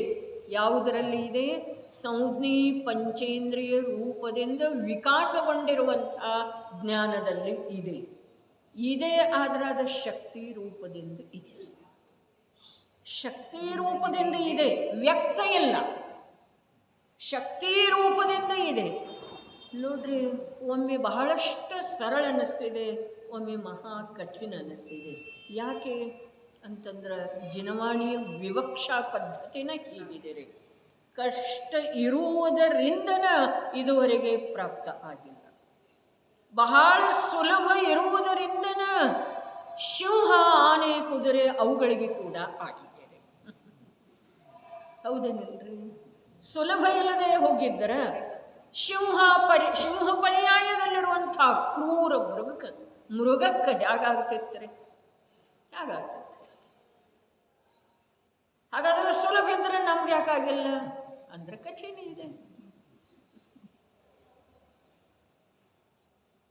ಈಗ ಹೇಳ್ತಾರ, ಪ್ರಖರವಾದಂಥ ಪ್ರಕಾಶದ ಪುಂಜವನ್ನು ನೋಡುವ ಸಲುವಾಗಿ ಈ ನಮ್ಮ ಕಣ್ಣುಗಳ ದುರ್ಬಲ ಯಾವ ಪ್ರಕಾರ ಇದಾವೆಯೋ ಆ ಪ್ರಕಾರ ಅನಂತ ಗುಣರತ್ನಾಕರ ಗುಣಗಳ ಸಾಮ್ರಾಟ್ ಗುಣ ನಿಧಾನ ಆ ಚೈತನ್ಯ ಚಕ್ರವರ್ತಿಯನ್ನು ಸಂಧಿಸುವ ಸಲುವಾಗಿ ಜ್ಞಾನದೊಳಗ ದುರ್ಬಲತೆ ಇದೆ. ಮತ್ತು ಇದೆ ಅಂಥೇಳಿ ಹೇಳ್ತೀರಿ, ಶಕ್ತಿ ರೂಪದಿಂದ ಸಂಜ್ಞಿ ಪಂಚೇಂದ್ರಿಯದಲ್ಲಿ ಇದೆ ಅಂಥೇಳಿ ಹೇಳ್ತೀರಿ. ಇದೆ ಅಂಥೇಳಿ ಹೇಳೋ ವೇಳೆದೊಳಗೆ ದುರ್ಬಲ ಯಾಕಂತ ಇದ್ದೀರಿ ಅಂಥೇಳಿ ಒಂದು ವೇಳೆ ಪ್ರಶ್ನೆ ಇತ್ತು ಅಂತಂದ್ರೆ ಅದರದ್ದು ಉತ್ತರ ಹೀಗಿದೆ. ಶಕ್ತಿಯಂತೂ ಇದೆ, ಆದರೆ ದುರ್ಬಲ ಯಾಕ ಅಂತಂದ್ರೆ ಅದು ಹೊರಗೆ ನೋಡುವುದನ್ನ, ಹೊರಗಿನ ರುಚಿಯನ್ನ ಬಿಡ್ತಾ ಇಲ್ಲಲ್ಲ, ಅದು ಬಿಡುವುದರಲ್ಲಿ ದುರ್ಬಲ ಇದೆ. ಹೊರಗಿನದನ್ನು ಬಿಟ್ಟು ಕೊಡುವುದರಲ್ಲಿ ದುರ್ಬಲ ಇದೆ. ಹೋದ್ರೆ ಹೋಗಲಿ, ಹೋದ್ರೆ ಹೋಗಲಿ, ದೇಹ ಹೋದ್ರೆ ಹೋಗಲಿ. ಛೇದಿಸಲಿ ಭೇದಿಸಲಿ ಕೊಂಡೊಯ್ಯಲಿ ಯಾರಾದರೂ, ಅದು ಯಾವ ರೀತಿ ಹೋದರೂ ಪರಿಗ್ರಹ ನನ್ನದಿಲ್ಲ. ಇದು ಮುನಿ ಭಗವಂತರ ಅಪೇಕ್ಷಾದಿಂದ ನೋಡಿದರೆ ಬರೀ ಒಂದು ಶರೀರದ ಮಾತಾಯಿತು. ಉಳಿದ ಗೃಹಸ್ಥನ ಅಪೇಕ್ಷಾದಿಂದ ನೋಡಿದ್ರೆ ಶರೀರ, ಧನ, ಮನೆ, ಪರಿವಾರ ಎಲ್ಲಾರೇ ಯಾರಾದರೂ ಬಂದು ಧ್ವಸ್ತ ಮಾಡ್ತಿದ್ರು, ಅಸ್ತವ್ಯಸ್ತ ಮಾಡ್ತಿದ್ರು ಅಂತಂದ್ರೆ ಮಾಡಲಿ. ಯಾರಾದರೂ ತಮಗೇನು ಬೇಕು ಅದನ್ನು ಎತ್ಕೊಂಡು ಹೋಗ್ತಿದ್ರು ಅಂತಂದ್ರೆ ಹೋಗಲಿ. ಯಾರಾದರೂ ಅದನ್ನೆಲ್ಲ ತಮ್ಮ ವಶಕ್ಕೆ ಪಡಿಸ್ಕೊಂಡ ನಮ್ಮನ್ನೇ ಹೊರಗೆ ಎಲ್ಲಾದರೂ ಬಿಸಾಕು ಬಿಡ್ತಿದ್ರು ಅಂತಂದ್ರೆ ಬಿಡಲಿ. ಹಾಗೆ ಇದೇನ್ರಿ ಸಿದ್ಧತೆ? ದುರ್ಬಲ ನಾವು ಎಲ್ಲಿದೆವು? ಹೊರಗಿನ ರುಚಿಯನ್ನು ಬಿಡುವ ಸಲುವಾಗಿ ದುರ್ಬಲದೇವು. ನಮ್ಮನ್ನು ನಾವು ನಂಬುವಂಥ, ನಮ್ಮನ್ನು ನಾವು ತಿಳಿಯುವಂಥ, ನಮ್ಮ ಚೈತನ್ಯಾನಂದವನ್ನು ಅನುಭವಿಸುವಂಥ ಸಾಮರ್ಥ್ಯದ ವಿಕಾಸ ಈ ಸಂಜ್ಞೆ ಪಂಚೇಂದ್ರಿಯದೊಳಗೆ ಆಗಿದೆ. ಆದ್ರೆ ಯಾವುದನ್ನು ನಾವು ಅನಾದಿ ಸಂಸ್ಕಾರದಿಂದ ಹಿಡ್ಕೊಂಡಿದ್ದೇವಲ್ಲ, ಇದು ನಾನು, ಇದು ನಂದು, ಇದೆಲ್ಲದ ನಡೆಯೋದಿಲ್ಲ. ಅರೆ ಇನ್ನಿದೆ ಅದಕ್ಕೆ ಉಪಯೋಗ ಬರೋದಿದೆ, ಬಹಳ ಹಳೇದಾಗಿದೆ ಅಲ್ಲ, ಕೊಟ್ಟು ಬಿಡೋಣ. ಯಾವಾಗಾದರೂ ಉಪಯೋಗಕ್ಕೆ ಬರ್ತಿದೆ, ಯಾವಾಗಲೇ ಒಂದ್ಸಲ ಉಪಯೋಗಕ್ಕೆ ಬರ್ತಿದೆ. ಇಲ್ಲಿ ಬಂದ ನಂತರ ಕೂಡ ವೇಸ್ಟ್ ನ್ಯಾಪ್ಕಿನ್ ಅದ ನೀವೇನು ತಂದಿಲ್ಲ? ಗಾಡಿಯೊಳಗೆ ಕೇಳ್ತಿದ್ದಳ್ರಿ ಬಬಿತ, ನೀರಿತ್ತು ಶೀಟ್ ಮೇಲೆ, ಅಂಥದ್ದೇನ್ರಿ ವರ್ಷು ಬಟ್ಟೆ ತರಬೇಕಂದೇನು ನೋಡಿ ಮರ್ತಿನ ಅಂತಂದ್ರೆ ಎಲ್ಲಾನೂ ಬೇಕ್ರಿ. ಯಾವುದನ್ನೂ ಬಿಡಲಿಕ್ಕೆ, ಬಿಟ್ಟು ಕೊಡಲಿಕ್ಕೆ ಧೈರ್ಯನೇ ಇಲ್ಲ. ಅರ್ಥಾತ್ ದುರ್ಬಲ. ಇದೇನಿಲ್ಲ, ಬಿಸಾಕಿ ಬಿಡೋದನ್ನು. ಅಂಥವು ಮತ್ತು ಮನೆಯಲ್ಲಿ ಬಹಳ ಅದಾವಲ್ಲ, ಇರಲಿ ಬಿಡು, ಬೂದಿ ಇಡ್ಲಿಕ್ಕೆ ಆಗ್ತಿದೆ, ಪಾತ್ರೆ ತಿಕ್ಕು ಸೋಪ್ ಇಡ್ಲಿಕ್ಕೆ ಆಗ್ತಿದೆ, ಪಾತ್ರೆ ತಿಕ್ಕು ಬ್ರಷ್ ಇಡ್ಲಿಕ್ಕೆ ಆಗ್ತಿದೆ, ಒಡಕು ಡಬ್ಬಿ ಅಥವಾ ಮುಚ್ಚಳ ರೀ, ಡಬ್ಬಿ ಶೀಳಿದ್ದಿದೆ, ಸ್ಟೀಲ್ ಡಬ್ಬಿ, ಮುಚ್ಚಳ ಚೆನ್ನಾಗಿದೆ ರೀ. ದುರ್ಬಲತೆ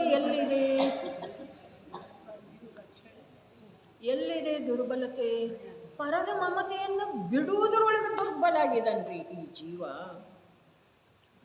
ಸ್ವಭಾವವನ್ನು ಗ್ರಹಣ ಮಾಡುವಲ್ಲಿ, ಸ್ವಭಾವದ ಅನುಭವ ಮಾಡುವುದರಲ್ಲಿ, ಸ್ವಭಾವದ ಶ್ರದ್ಧೆ ಮಾಡುವುದರಲ್ಲಿ, ಸ್ವಭಾವದಲ್ಲಿ ಸ್ಥಿರಗೊಳ್ಳುವುದರಲ್ಲಿ ಎಷ್ಟು ಬೇಕೋ ಅವನದೇ ಆದಂಥ ಸಾಮರ್ಥ್ಯ ಅಷ್ಟು ಇಂದು ವಿಕಾಸ ಆದದ್ದು ಇದೆ.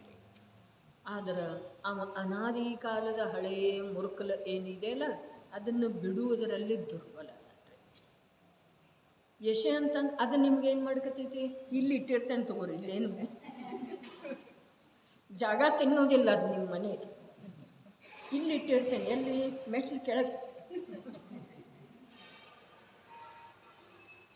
ಇಂಥವ್ರ ಸಂಗತಿಯಿಂದ ಇಂಥವರೆಲ್ಲ ಕೆಟ್ಟ ಹೋದ್ರೆ ಹೌದೇನು? ಮೋಹದ ಪ್ರತಿರೂಪ, ಮಾಯಾಚಾರದ ಪ್ರತಿರೂಪ. ಅದನ್ನು ಆನಂದದಿಂದ ಕಟ್ಕೊಂಡ ನಂತರ ನೀವು ಕೆಡವರೇನಿಲ್ಲ. ಪುರುಷ ಪರ್ಯಾಯಧಾರಿಗಳ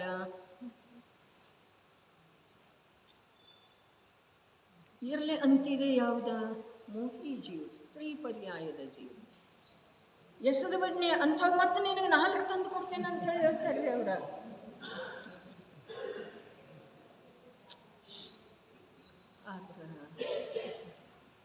ಏನು ಮಾಡೋದು? ದುರ್ಬಲತೆ. ನೀವಿಲ್ಲದ ಅವರಿಗೆ ನಡೆಯೋದಿಲ್ಲ, ಅವೆಲ್ಲ ಇಲ್ಲ ನಿಮ್ಮದು ನಡೆಯೋದಿಲ್ಲ.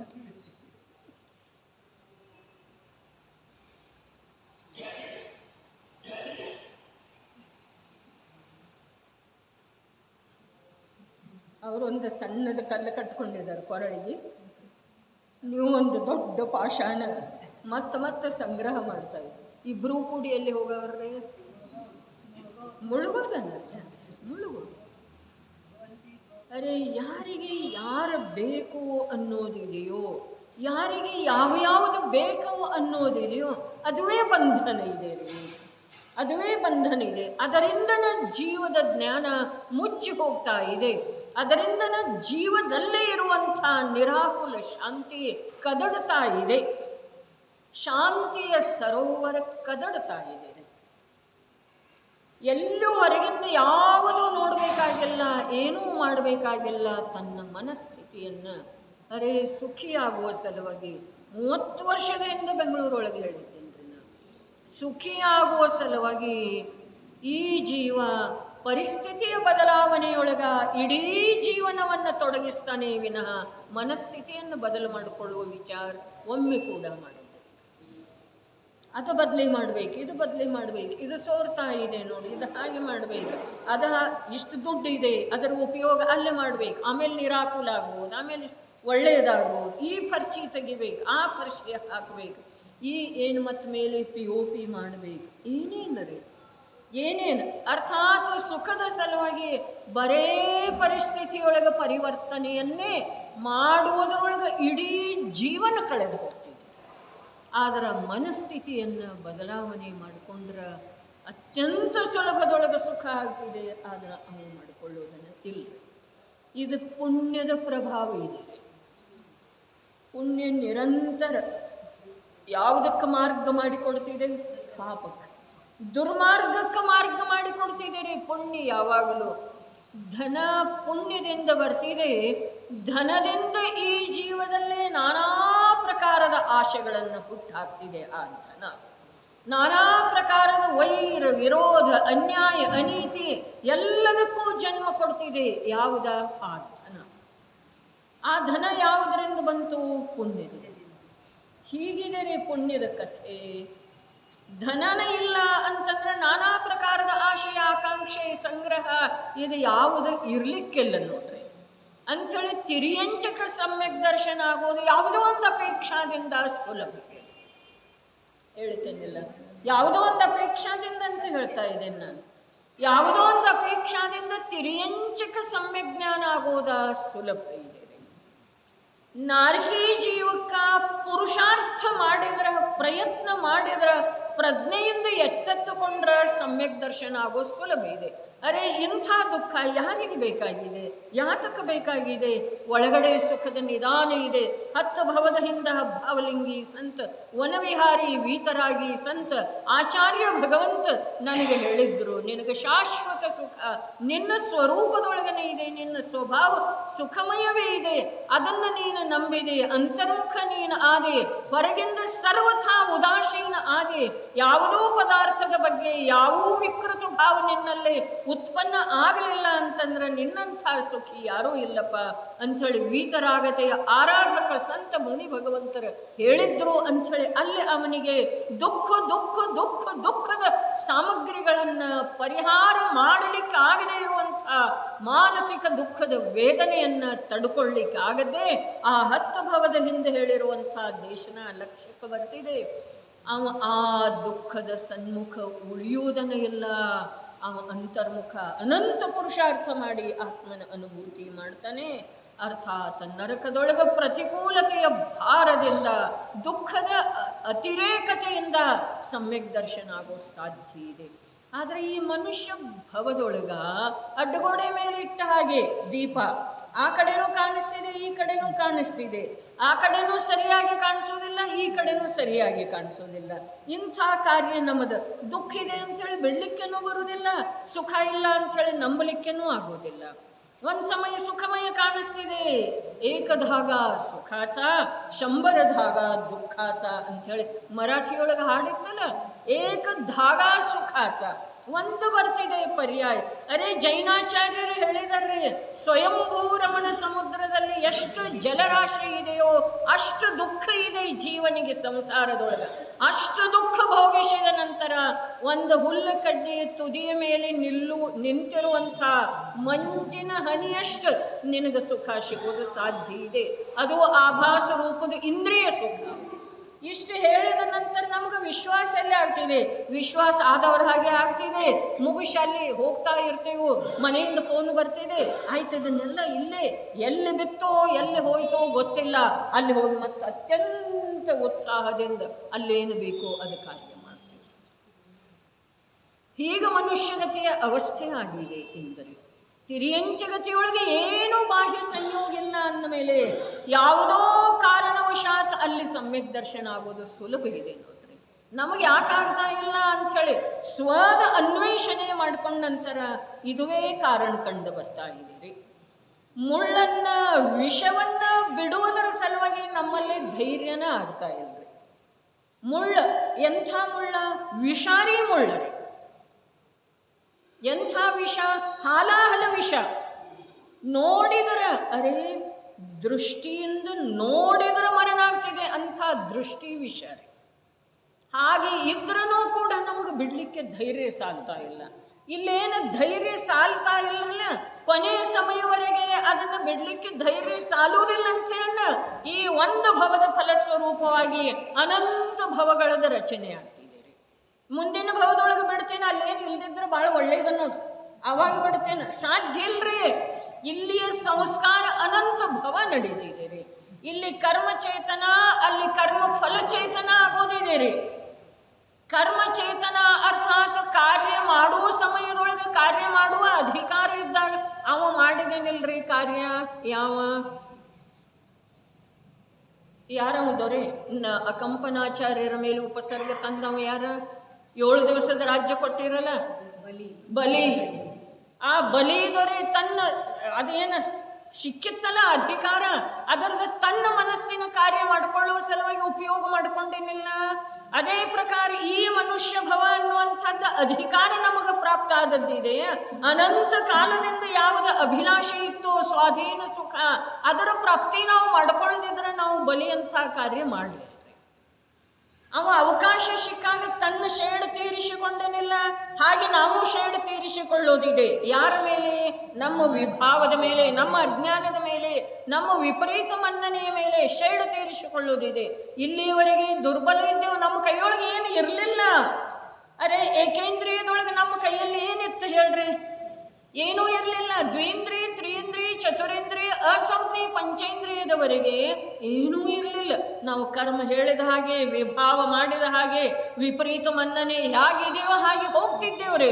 ಆದರೆ ಈಗ ಅವು ಎಲ್ಲವುಗಳಿಂದ, ನನ್ನ ವಿಪರೀತ ಮನ್ನನೆಯಿಂದ ನನಗೆ ಅನಂತ ದುಃಖ ಆಗಿದೆ, ಅನಂತ ಕಾಲ ಪರಾಧೀನ ಉಳಿದಿದ್ದೇನೆ, ಜನ್ಮ ಮರಣದ ಚಕ್ರದೊಳಗೆ ನಿರಂತರ ಚೂರು ಚೂರಾಗಿ ಹೋಗ್ತಾ ಇದ್ದೇನೆ. ಇದನ್ನು ಆಗಮದಿಂದ ಓದಿದ ನಂತರ ಆ ವಿಭಾವದ ಮೇಲೆ, ವಿಪರೀತ ಮನ್ನನೆಯ ಮೇಲೆ, ಮಲಿನ ಭಾವಗಳ ಮೇಲೆ ಶೇಡು ತೀರಿಸಿಕೊಳ್ಳುವ ಭಾವ ಯಾಕೆ ಜಾಗೃತ ಆಗ್ತಾ ಇಲ್ರಿ? ಈಗ ಅವಕಾಶ ಇದೆ ರೀ. ಆ ಬಲಿಗೆ ಯಾವ ಪ್ರಕಾರ 7 ದಿನದ ರಾಜ್ಯ ಕೊಟ್ಟಿದ್ದಲ್ಲ ಅವ, ಹಾಗೆ 7 ದಿವಸದೊಳಗೆ ಅವ ಮಾಡಬೇಕಾದದ್ದು ಮಾಡಿದೇನಿಲ್ರಿ. ಅವನ ಮನುಷ್ಯನೊಳಗೆ ಏನಿತ್ತು? ಅವಮಾನದ ಸೇಡು. ಅವಮಾನಿತ ಮಾಡಿದ್ದಲ್ಲ ಅವ, ಆ ಅವಮಾನದ ಸೇಡು ತೀರಿಸಿಕೊಳ್ಳುವುದು. ಹಾಗಾದರೆ ನಮ್ಮನ್ನ ಈ ವಿಭಾವ ಪರಿಣತಿ, ಈ ಶರೀರ, ಈ ಸಂಯೋಗ, ಈ ಕರ್ಮ, ಈ ವಿಪರೀತ ಮನ್ನನೆ ಎಷ್ಟು ಅವಮಾನಿತ ಮಾಡಿದ್ದೇವೆ. ಜುಟ್ಟು ಹಿಡಿದ ಅಲ್ಲಾಡಿಸಿದ್ದು ಇದೆ, ತುಳಿದದ್ದು ಇದೆ, ನಾನಾ ಪ್ರಕಾರದ ಅಪಶಬ್ದಗಳನ್ನು ಆಡಿದ್ದು ಇದೆ. ಅದೆಲ್ಲ ಬಹಳ ಕಮ್ಮಿ ಇದೆ. ವಿಪರೀತ ಮನ್ನನೆಯ ಕೈ ಕೆಳಗ ಜ್ಞಾನಾನಂದ ಸ್ವಭಾವಿ ಆತ್ಮನ ಗತಿ ಏನಾಗಿದೆ ರೀ? ಹಾಲತ್ತೇನಾಗಿದೆ? ಪುಡಿ ಪುಡಿ ಆಗಿದೆ, ಚಿನ್ನ ಭಿನ್ನ ಆಗಿದೆ, ಅತ್ಯಂತ ಅವಮಾನಿತ ಆಗಿದೆ. ಅವನು ದೊರೆಯಿಂದಲೇ ಅವಮಾನಿತ ಆಗಿದ್ದರೆ ಈ ಚೈತನ್ಯ ಸಮ್ರಾಟ ಜಡದಿಂದ ವಿಪರೀತ ಮನ್ನನೆಯಿಂದ ಅವಮಾನಿತ ಆಗಿದೆ. ಸಂಸಾರಿ ಜೀವ್ ಅಂಥೇಳಿ ಹೇಳೋದೇನಿದೆ, ಇದರಷ್ಟ ಅವಮಾನದ ಶಬ್ದ ಈ ಜೀವದ ಸಲುವಾಗಿ ಇನ್ನೊಂದು ಯಾವುದೂ ಇಲ್ಲ. ಅಭವ್ಯ ಭವ್ಯ ಅವೆಲ್ಲ ಬಹಳ ಮಂದಿ ಸಂಸಾರಿ ಜೀವ ಅಂಥೇಳಿ ಅನ್ನಿಸಿಕೊಳ್ಳುವುದರೊಳಗ ಈ ಚೈತನ್ಯ ಚಕ್ರವರ್ತಿಯ ಅವಮಾನ ಎಂಥದ್ದಿದೆ ರೀ. ಹಾಗಾದರೆ ಈ ಸೇಡು ತೀರಿಸಿಕೊಳ್ಳುವ ಇನ್ನು ಮುಂದೆ ಎಂದೂ ನನ್ನನ್ನು ಯಾರೂ ಸಂಸಾರಿ ಅಂಥೇಳಿ ಕರಿಬಾರ್ದು. ಹಾಗೆ ಕಾರ್ಯ ನಾನು ಈಗ ಮಾಡಬೇಕಲ್ಲ. ಈಗ ಅವಕಾಶ ಸಿಕ್ಕದ್ದೇ ಇದೆ. ಏನು ಅವಕಾಶ ಇದೆ? ಸರ್ವ ಪ್ರಕಾರ ಸೆ ಅವಸರಾಯ, ಸರ್ವ ಪ್ರಕಾರ ಸೆ. ಅರೆ ಬುದ್ಧಿ ನೆಟ್ಟಗಿದೆ, ತತ್ವದೊಳಗೆ ರುಚಿ ಇದೆ, ಓದಿದ್ದು ತಿಳಿದು ಬರ್ತಿದೆ. ಓದಲಿಕ್ಕೆ ಕೂಡಬೇಕಾದ್ರೆ ಯಾವ ಪ್ರಕಾರದ ವ್ಯತ್ಯಯ ತರುವಂಥದ್ದು ಏನೂ ಭಾಷೆ ಸಂಯೋಗ ಇಲ್ಲ. ಇನ್ನು ಇಂಥದ್ರೊಳಗೆ ತತ್ವ ನಿರ್ಣಯ ಆಗಲಿಲ್ಲ ಅಂತಂದ್ರೆ ಯಾವಾಗ ಆಗೋದ್ರಿ? ಯಾವಾಗ ಆಗೋದು? ಒಂದೇ ಯಾವಾಗ ಆಗೋದನ್ನೋ ಮಾತನ್ನೇ ಇಲ್ಲ. ಈಗಾಗಲಿಲ್ಲ ಅಂದರೆ ಯಾವಾಗೂ ಆಗೋದಿಲ್ಲ. ಇಷ್ಟೇ. ಯಾವಾಗ ಆಗೋದನ್ನೋ ಪ್ರಶ್ನೆನೇ ಇಲ್ಲ. ಈಗ ಆಗಲಿಲ್ಲ ಅಂತಂದರೆ ಯಾವಾಗೂ ಯಾವಾಗೂ ಆಗೋದಿಲ್ಲ. ಮತ್ತು ನಾನು ನನ್ನಲ್ಲೇ ನನ್ನ ಸ್ವರೂಪದ ರುಚಿಯ ಮೂಲಕ ನನ್ನ ಸ್ವರೂಪವನ್ನು ಹಿಡಿದುಕೊಳ್ಳುವ, ತಿಳಿದುಕೊಳ್ಳುವ, ಶ್ರದ್ಧೆ ಮಾಡುವ, ಅನುಭವಿಸುವ, ಅದರಲ್ಲೇ ಒಂದಾಗುವ ಪುರುಷಾರ್ಥವನ್ನು ಉತ್ತರೋತ್ತರವಾಗಿ ನನ್ನಲ್ಲೇ ನಾನು ಮಾಡ್ತಾ ಹೋದನು ಅಂತಂದ್ರೆ ನನ್ನ ಭೂಮಿಕೆಗೆ ಅನುಸಾರವಾಗಿ ಬಾಹ್ಯ ಸಂಯೋಗಗಳು ಕೂಡ ಪರಮ ಅನುಕೂಲ ನನಗೆ ಆಗ್ತಾ ಹೋಗ್ತವೆ. ಅದರ ವಿಶ್ವಾಸನೇ ಇಲ್ಲ. ಪರಮ ಅನುಕೂಲ ಆಗ್ತಾ ಹೋಗ್ತಾವೆ. ಬನಾರಸಿದಾಸ ವಿಶ್ವಾಸ ಇತ್ತೇನಿಲ್ರಿ? ಏನಿತ್ತು ವಿಶ್ವಾಸ? ನಾಳೆ ಜೀವಂತಿದ್ರೆ ನಾಳೆ ಗಳಿಸಬಹುದು ಅನ್ನೋದಿತ್ತು. ಅಥವಾ ಏನಿತ್ತು? ಪುಣ್ಯ ಇತ್ತು ಅಂತಂದ್ರೆ ಬಂದೇ ಬರ್ತಿದೆ. ನಾಳೆ ಸಲುವಾಗಿ ಇವತ್ತು ಸಂಗ್ರಹ ಮಾಡೋದಿಲ್ಲ. ಇಂಥ ಸುಂದರ ನಮ್ಮ ಪರಂಪರೆಯವರು ಆಗಿ ಹೋಗಿದ್ದಾರೆ. ಇಂಥ ಸುಂದರ ಉದಾತ್ತ ಪವಿತ್ರ ವಿಚಾರದವರು. ಮತ್ತು ನಾವು ಇಂಥ ವಿಚಾರವನ್ನು ಇಟ್ಕೊಂಡಿದ್ದೀವಿ. ಈಗ ನಮ್ಗೆ ಏನು ಕಮ್ಮಿ ಇದೆ ಹೇಳಿ? ಬಾಹ್ಯದ ಅಪೇಕ್ಷಾದಿಂದ ಶರೀರದ ಮೂಲಕ ಬದುಕುವ ಸಲುವಾಗಿ ನಮ್ಮಲ್ಲೇ ಏನು ಕಮ್ಮಿ ಇದೆ ರೀ? ಶರೀರ ಎಷ್ಟು ಕಾಲ ಇರ್ತಿದೆ ಅಷ್ಟು ಕಾಲ ನಿರಾಕುಲ ಶಾಂತಿಯಿಂದ ಜೀವನ ನಡೆಸುವ ಸಲುವಾಗಿ ಏನು ಕಮ್ಮಿ ಇದೆ ರೀ? ಶರೀರ ನನ್ನ ಸಂಯೋಗದೊಳಗೆ ಎಷ್ಟು ಕಾಲ ಇರ್ತಿದೆಯೋ ಅಷ್ಟು ಕಾಲ ಆ ಶರೀರ ಮಾಧ್ಯಮದಿಂದ ನಾನು ಜೀವನ ನಡೆಸಬೇಕಾದ್ರೆ ಏನು ಕಮ್ಮಿ ಇದೆ ರೀ? ಆದರೆ ಆಶೆಯೇ ಬಹಳ ಬೇಕಾಗಿದೆ. ಆಶೆ ಅನಂತ ಇದೆ. ಅರಗಿಸಿಕೊಳ್ಳುವ, ಉಪಯೋಗದಲ್ಲಿ ತಂದುಕೊಳ್ಳುವ ಸಾಮರ್ಥ್ಯ ಅನಂತದೊಳಗಿನ ಒಂದು ಅಂಶನೂ ಇಲ್ಲ. ಏನು ಹೇಳ್ತು? ಆಶೆ ಅನಂತ ಇದೆ. ಆದರೆ ಅರಗಿಸಿಕೊಳ್ಳುವ ಅಥವಾ ಭೋಗಿಸುವ, ಉಪಯೋಗಿಸುವ ಸಾಮರ್ಥ್ಯ ಅನಂತದೊಳಗಿನ ಒಂದು ಅಂಶನೂ ಇಲ್ಲ. ಒಂದು ಅಂಶನೂ ಇಲ್ಲ. ಒಂದು ಅಂಶ ಇದೆ ಅಂಥೇಳಿ ಹೇಳಿದರೆ ಮತ್ತದು ತಪ್ಪಾಗ್ತಿದೆ. ಒಂದು ಅಂಶನೂ ಇಲ್ಲ. ದಿನ ಕಳೆದ ಹಾಗೆ ಆಶಯ ವೃದ್ಧಿಯಾಗ್ತಿದೆ. ಆದರೆ ದಿನ ಕಳೆದ ಹಾಗೆ ಬೇಡಿಕೆ ಕಮ್ಮಿ ಆಗ್ತಿದೆ ಏನಿಲ್ರಿ? ಶರೀರದ ಅವಶ್ಯಕತೆ ಕಮ್ಮಿ ಆಗ್ತಿದೆ ಏನಿಲ್ಲ. ಬೇಡ ಅನ್ನಿಸ್ತಿದೆ ರೀ. ಉಟ್ಕೊಳ್ಳೋದು, ತೊಟ್ಕೊಳ್ಳೋದು, ಹೋಗುವುದು, ಬರುವುದು, ವಾಹನ ನಡೆಸೋದು ಬೇಡ ಅನ್ನಿಸ್ತಿದೆ. ಯಾಕೆ ಬೇಡ ಅನ್ನಿಸ್ತಿದೆ? ಯಾಕೆ ಬೇಡ ಅನ್ನಿಸ್ತಿದೆ?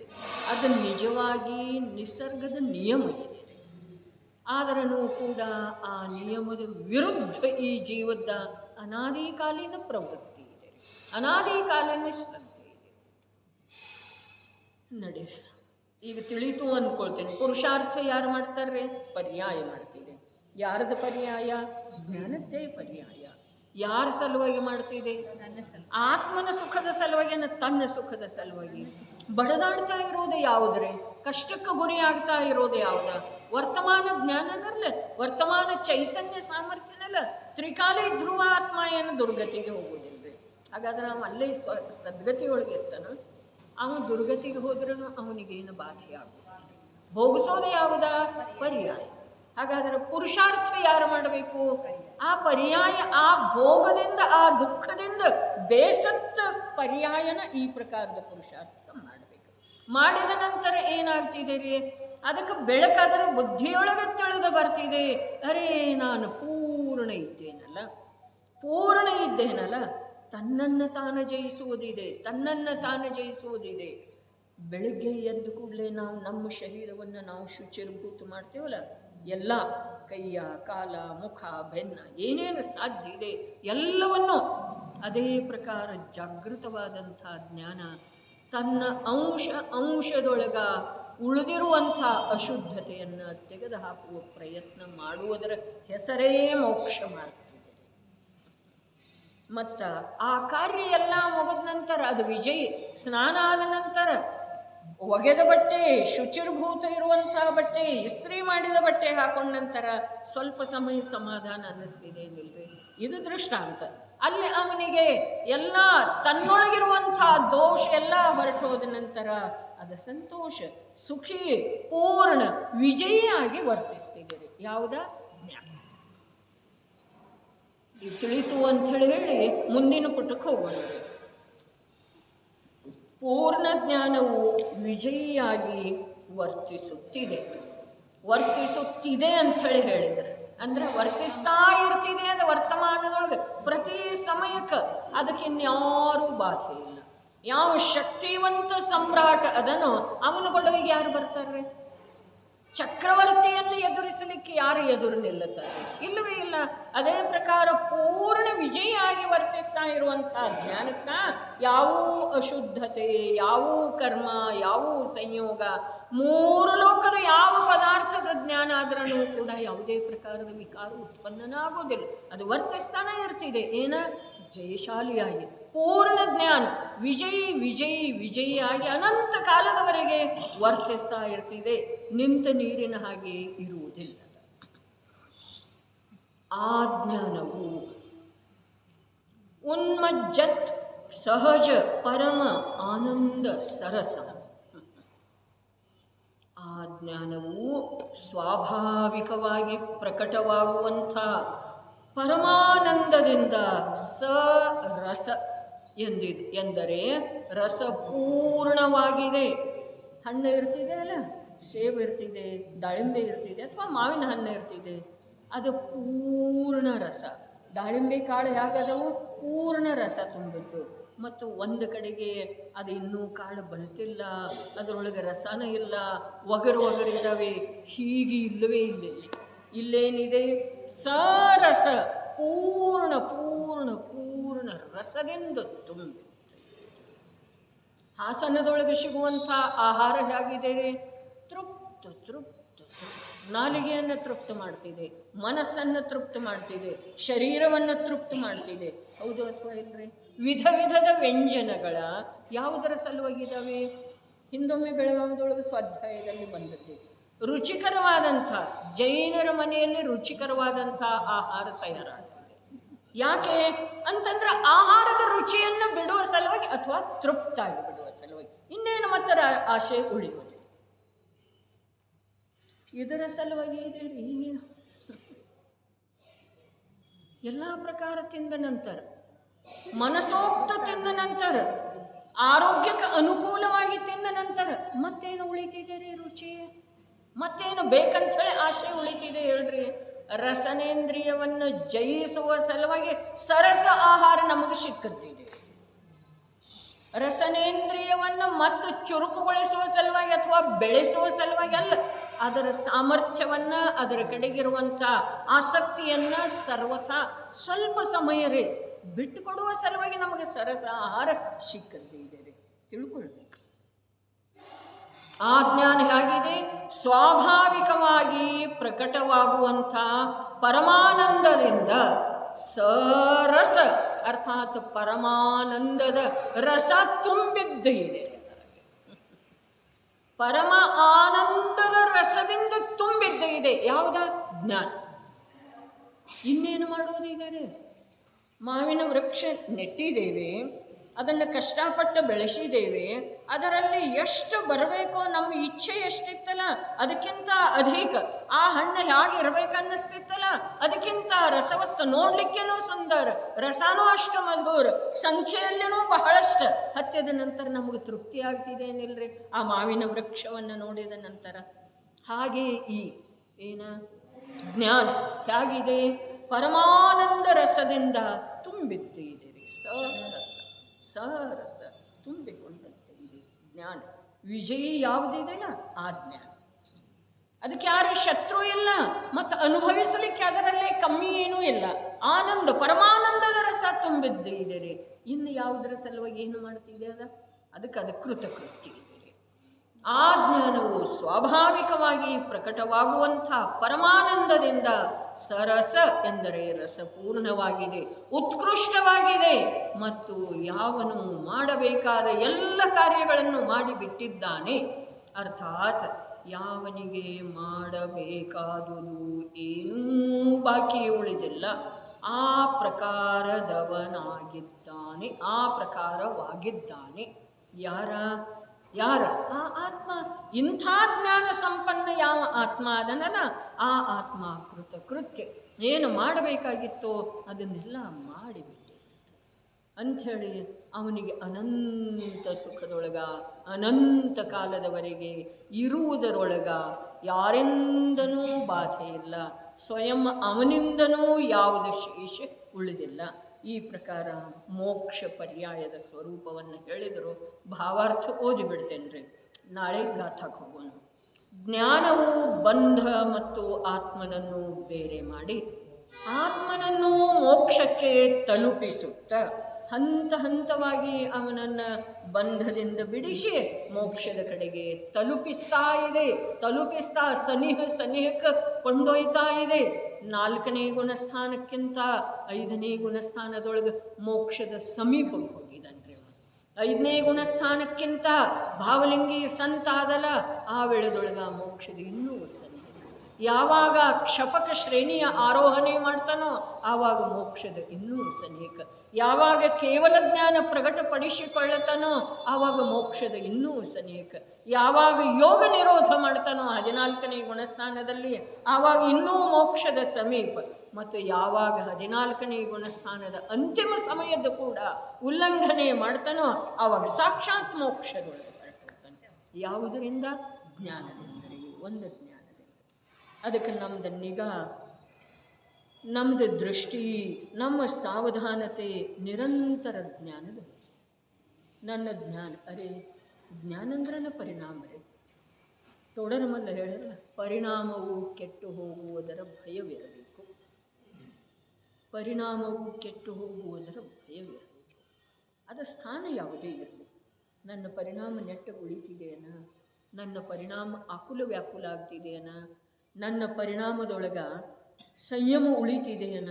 ಧರ್ಮದ ಕ್ಷೇತ್ರನ ಬೆಳಗುಳಕ್ಕೆ ಹೋದ ನಂತರ, ಶಿಖರ್ಜಿಗೆ ಹೋದ ನಂತರ ನನ್ನ ಪರಿಣಾಮದೊಳಗ ಮನೆಯಲ್ಲಿರೋದಕ್ಕಿಂತ ಪರಿಣಾಮದೊಳಗೆ ಉಜ್ವಲತೆ ಇನ್ನಷ್ಟು ಬರ್ತಿತ್ತು ಅಂತಂದ್ರೆ ಮಾಡೋದಿದೆ. ಅಲ್ಲಿ ಹೋಗುವುದರಿಂದ ಕಾಲು ನೋವು, ಕೈ ನೋವು, ಬೆನ್ನು ನೋವು, ಅದ ಇದ, ಅಂಥವ್ರ ಇಂಥವ್ರ ಎಲ್ಲ ಸಂಯೋಗ. ಅಲ್ಲಿ ಹೋದ ನಂತರ ಜಾಗ ಸಿಗುವುದಿಲ್ಲ, ಜಾಗ ಸಿಕ್ಕ ನಂತರ ಬಿಸಿ ನೀರು ಸಿಗುವುದಿಲ್ಲ. ಅವಾಗೆಲ್ಲ ಪರಿಣಾಮ ಕೆಟ್ಟು ಹೋಗ್ತಿತ್ತು ಅಂತಂದ್ರೆ ಒಮ್ಮೆ ಆಯಿತು, 2 ಸಲ ಆಯಿತು, 4 ಸಲ ಆಯಿತು, ಮತ್ತೆ ಅದೇ ದೋಷ ಯಾಕೆ ಮಾಡಿದ್ವಿ? ನಾನು ಪರಿಣಾಮ ಕೆಡಿಸ್ಕೊಳ್ಳೋದಿಲ್ಲ ಅಂತಂದ್ರೂ ಅಂಥ ಶಬ್ದಗಳು ಕೇಳಿ ಬರ್ತಾವೆ, ಅಂಥ ವಾತಾವರಣ ಕಂಡು ಬರ್ತಿದೆ. ಪರಿಣಾಮ ಕೆಟ್ಟು ಹೋಗುವುದರ ಭಯವಿರಲಿ. ಏನಿದೆ? ಧನ ಹೊರಟು ಹೋದ್ರೆ ಹೋಗಲಿ, ಶರೀರ ಹೊರಟು ಹೋದ್ರೆ ಹೋಗಲಿ, ಅದರ ಪರಿಣಾಮ ಕೆಡಬಾರ್ದು. ಲೋಕದೊಳಗೆ ಲೋಕೋಕ್ತಿ ಇದೇನಿಲ್ಲ, ಧನ ಹೋದ್ರೂ ಹೋಗಲಿ, ಆದರೆ ಆರೋಗ್ಯ ಕೆಡಬಾರ್ದಂತ. ಹಾಗಾದರೆ ಇಲ್ಲೇ ಅದೇ ಪ್ರಕಾರದ ನಿಯಮ ಇದೆ. ಧನ ಹೋಗಲಿ, ಆರೋಗ್ಯ ಒಂದು ವೇಳೆ ಸಂರಕ್ಷಣೆ ಮಾಡಿದ್ರೂ ಕೆಡ್ತಿದ್ರೆ ಕೆಡಲಿ. ಪ್ರಾಸುಖ ಆಹಾರ ಕೊಡ್ತಾ ಇದ್ದೇವೆ, ಯೋಗ್ಯ ಉಪಚಾರ ಮಾಡ್ತಾ ಇದ್ದೇವೆ, ಆದ್ರೂ ನಿಶಕ್ತ ಆಗ್ತಾ ಇತ್ತು ಅಂತಂದ್ರೆ ಆಗಲಿ, ಅದಕ್ಕೇನು ಮಾಡಲಿಕ್ಕೆ ಬರುವುದಿಲ್ಲ. ಆದರೆ ಪರಿಣಾಮ ಕೆಡ್ತಿತ್ತು ಅಂತಂದ್ರೆ ಅದು ಕೆಡದೇ ಇರುವ ಹಾಗೆ ಮಾಡುವಂಥ ವ್ಯವಸ್ಥೆ ನಮ್ಮಲ್ಲೇ ಇರಬೇಕ್ರಿ. ಅದರ ಸಂಗ್ರಹ ಮಾಡುವುದೇ ನಮ್ಮ ಮನುಷ್ಯ ಜೀವನದ ಸಾಫಲ್ಯತೆ ಇದೆ. ನಡೆಯಲಿ. ಜ್ಞಾನವು ಬಂಧ ಮತ್ತು ಆತ್ಮನನ್ನು ಬೇರೆ ಮಾಡಿ ಆತ್ಮನನ್ನು ಮೋಕ್ಷಕ್ಕೆ ತಲುಪಿಸುತ್ತ ತನ್ನ ಸಂಪೂರ್ಣ ಸ್ವರೂಪವನ್ನು ಪ್ರಕಟಪಡಿಸಿ ವಿಜಯಿಯಾಗಿ ಪ್ರವರ್ತಿಸುತ್ತಿದೆ. ಹೀಗೆ ಜ್ಞಾನದ ಸರ್ವೋತ್ಕೃಷ್ಟವಾದ ಕಥನವೇ ಮಂಗಲಾಚರಣೆ. ಮಂಗಲಾಚರಣೆ ನನ್ನ ಜ್ಞಾನದ ಸರ್ವೋತ್ಕೃಷ್ಟತೆಯನ್ನು ಯಾವುದೇ ಜೀವ ಸಂಸಾರ ಸಾಗರದಿಂದ ಮೇಲೆದ್ದು ಸರ್ವೋತ್ಕೃಷ್ಟವಾದಂಥ ಅವಸ್ಥೆಗೆ ಪ್ರಾಪ್ತ ಆಗಿದ್ದಾನೆ ಅಂತಂದ್ರೆ ಇಂಥ ಒಂದು ಜ್ಞಾನದ ಕಾರ್ಯದಿಂದನಾಗಿದ್ದಾನೆ. ಈ ಪ್ರಕಾರ ಜ್ಞಾನದ ಸರ್ವೋತ್ಕೃಷ್ಟತೆಯ ಕಥನ ಮಾಡೋದು, ಅವನ ಮಹಿಮೆ, ಆ ಜ್ಞಾನದ ಮಹಿಮೆ ಮಾಡೋದು, ಅದುವೇ ನಿಜವಾಗಿ ಮಂಗಲಾಚರಣೆ.